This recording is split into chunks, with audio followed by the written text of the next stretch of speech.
Hi everyone, happy Sunday, absolute love from the Kerala Healing Ayurvedic Village. I'm on day 10, I've got 4 more days to go. I actually think it might be interesting in the last few days as to whether I will be ready to go home even after 14 days of just pure luxury, massage, self-care. Yeah, I don't know. But today it got me thinking about self-compassion. So I want to talk to you about what does that even mean when we talk about self-compassion. So for me it's about just complete self-love. And it's not about confidence, but it's about really taking care of yourself. So let me give you some examples of why I feel self-compassion is so important to us. There are so many things that we might not be good at, or we could be better at, would be a better way to look at it. But that's the way that we look at it, interestingly, that we're not good at it, rather than looking at the things that we are great at.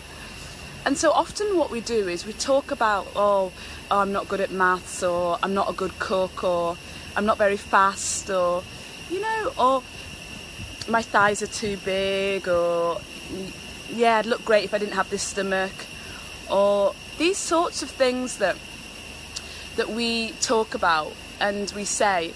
And the thing about self-love is, when we have this self-compassion for ourselves, this love for ourselves, we need to be very conscious, and we're always more conscious about the words and the actions that we use or we say to describe ourselves.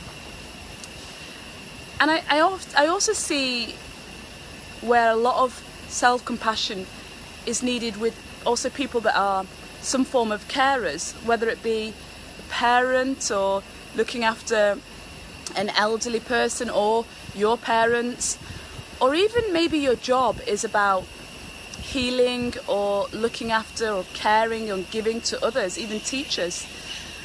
And what I often find as well with individuals like this is that it's very easy to also put others first and not really think about self-love for yourself and compassion for yourself, and giving yourself that love that's needed. And the thing why self-compassion is so important is our words and our actions are very powerful, and they create the energy and the behaviours that we then go on to do, or even the behaviours that we experience of others in terms of how they treat us. Because think about it, if the words that we use to describe ourselves aren't positive, if we're constantly flagging up and raising these issues or negative comments about ourselves, or even our behaviours, maybe the clothes that we wear, we don't put any effort into how we present ourselves because we feel there's no point, or you know, the way that we show up every day with little effort or care to anything that we have to do in that day. This is all about lack of self-love and confidence, but most importantly self-compassion. And the thing about that is those actions and those behaviours then influence those people around us.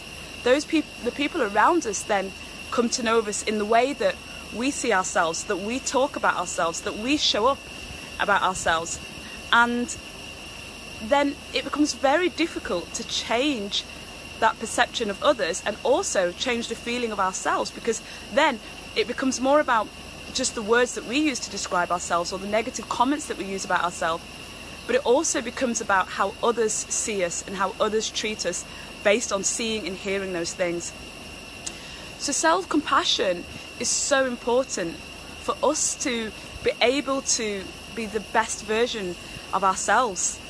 We need to have so much self-love. We need to make sure that we put ourselves always first, and so that we're in a position to be able to be strong enough to be able to look after others and to be able to consider others But if we don't have that for ourselves, then how could we have that for others? Yeah. So I think, you know, being here and just kind of spoiling myself, and just lots and lots of personal care that I get at this treatment centre, it just reminded me how how easy it is to feel a bit guilty, and that's also that just comes from just not always prioritising ourselves, and sometimes in my situation myself as well. And so I really want to invite you to think about, how could you show more self-love for yourself? What words could you change to describe yourself in a more positive way? What actions could you take so that you could be seen in a more positive way, not just by others but by yourself? Because self-compassion is so powerful for not just our health but our own healing. Okay, have a great Sunday everyone. Take care.